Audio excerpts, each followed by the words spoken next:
mohon izin Bapak, mohon izin. Jalannya mengerat. 1, 2, 3, tahan. 1, 2, 3. Mohon izin Jenderal.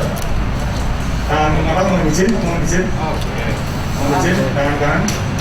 Ya, mohon izin Bapak, mohon izin Ibu. 1, 2, 3, tahan. 1, 2, 3. Oke, terima kasih.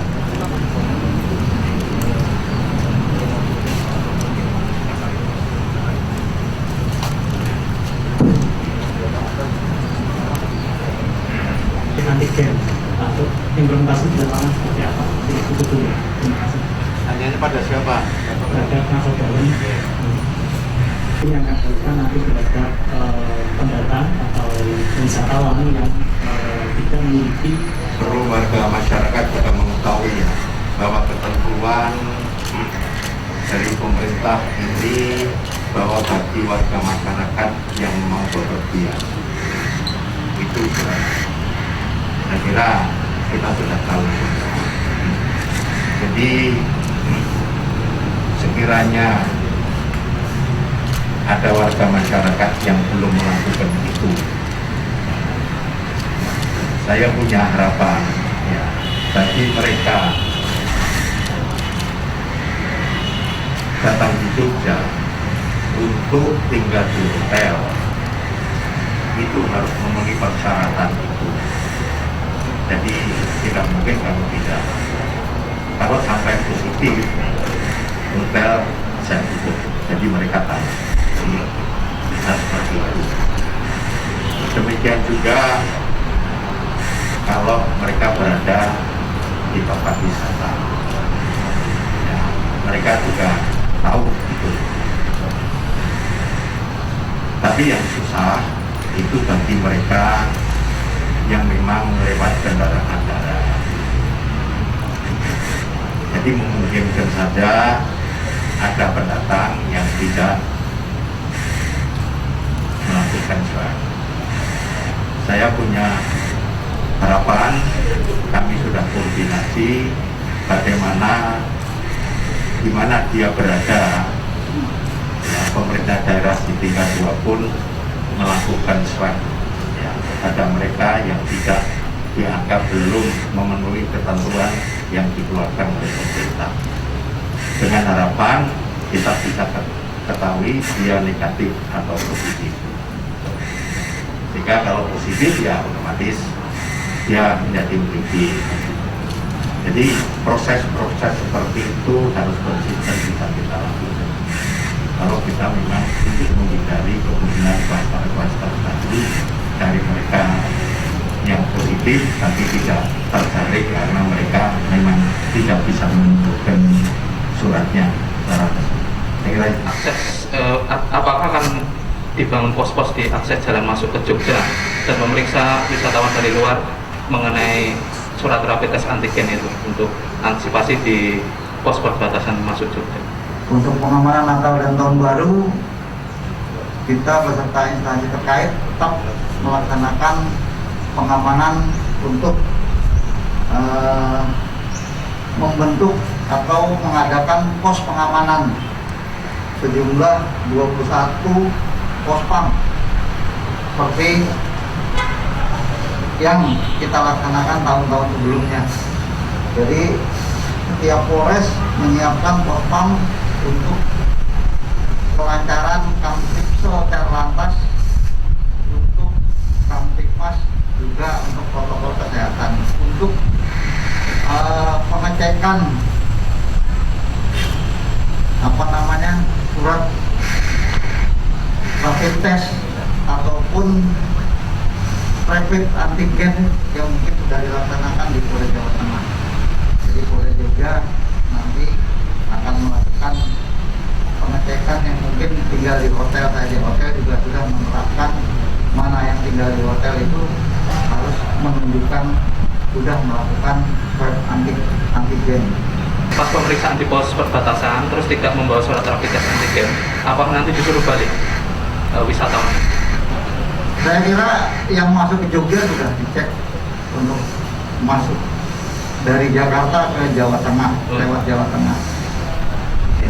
Kalaupun ditemukan ya perintahkan kembali saja. Cukup? Apa? Izin Jenderal, satu lagi mungkin antisipasi untuk kerumunan di saat malam tahun baru yang mungkin pesta kembang api segala macam, sikap tegas dari pemerintah terutama dari kepolisian dan jajaran seperti apa? Dari pemerintah daerah sudah menyatakan yang melarang adanya kegiatan-kegiatan perayaan malam tahun baru maupun perayaan Natal yang berpotensi menimbulkan kerumunan. Itu sudah ada suratnya dari Bapak Gubernur pada kota maupun kabupaten. Kemudian manakala nanti ada kala kerumunan ada terjadi kerumunan di tempat-tempat orang berkumpul, ya pasti polisi maupun Satgas Covid akan menghimbau untuk menjaga jarak dan tidak berkerumun untuk mencegah klaster baru, yaitu klaster malam tahun baru ataupun liburan Natal dan tahun baru. Ketika ada acara di tahun baru yang melanggar prokes, apakah sudah sangat dibubarkan, Pak? Ya pasti dibubarkan. Ketika keluar masuk Jogja, maka yang meriksa itu adalah pertama, kalau wisatawannya datang berkunjung ke Jogja, maka yang meriksa adalah pihak hotel. Kita sudah bekerjasama dengan PHRI untuk melakukan pengecekan. Yang kedua, yang masuk ke kampung atau ke desa, maka yang melakukan pengecekan adalah ketua RT setempat. Jadi kalau ada yang datang ke saudaranya atau ke tempat-tempat yang berada di kampung, maka yang ngecek adalah ketua RT. Suratnya akan kita siapkan. Kemudian yang kedua, tindakan tegas kita terkait dengan kerumunan, karena sesuai dengan arahan dari pemerintah pusat, peringatan Natal dan Tahun Baru tidak boleh ada kerumunan. Tidak ada peringatan dalam bentuk pesta kembang api. Jadi ketika misalnya kita temukan ada peringatan pesta kembang api pada malam tahun baru, tindakan tegas kita adalah membubarkan kerumunan, disuruh kembali pulang. Terus tadi yang disampaikan, kalau misalnya ada wisatawan atau pengunjung yang tidak memiliki rapid test antigen, maka akan diminta untuk melakukan pemeriksaan di Jogja. Ada beberapa rumah sakit rujukan yang bisa diakses untuk rapid test antigennya. Ini terkait dengan toko, warung, tempat hiburan, swalayan, selama libur Natal tahun baru jam tutupnya dibatasi. Itu berlaku semenjak nanti tanggal 16 sampai dengan tanggal 8 Januari. Paling lama tutup jam 20.00. Itu selama libur Natal tahun baru sampai dengan tanggal 8 Januari. Apabila ada yang melanggar, sanksinya apa, Pak? Sanksinya ditutup paksa. Selama? Gimana? Selama berapa lama tutup? Selama sampai jam 20.00 itu harus tutup. Kemudian kalau misalnya kita temukan, maka kita akan tutup paksa sampai ketentuannya 8 Januari. Untuk ketua RT tadi sifatnya himbauan atau Kemarin sifat, jadi Pak Ketua Gugus Tugas COVID-19 DIY, Pak Wakil Gubernur, sudah berkirim surat ke Bupati Wali Kota untuk mengerahkan seluruh gugus tugas yang ada di 3 kabupaten kota, gugus tugas yang ada di Kapanewon kecamatan, gugus tugas yang ada di kelurahan dan desa, serta gugus tugas di tingkat RT untuk ikut secara aktif mengawasi peringatan malam Natal dan Tahun Baru dengan cara bertindak membubarkan kerumunan, termasuk melakukan pengecekan terhadap pendatang yang masuk ke Jogja untuk mengecek rapid test antigennya. Jadi ketua RT itu sudah diinstruksikan. Ini selama musim liburan? Ya, hanya selama libur Natal dan Tahun Baru dari tanggal 18 Desember sampai dengan tanggal 8 Januari. Jadi baik pusat perbelanjaan, mall, tempat hiburan, kemudian juga warung makan, restoran, itu semuanya.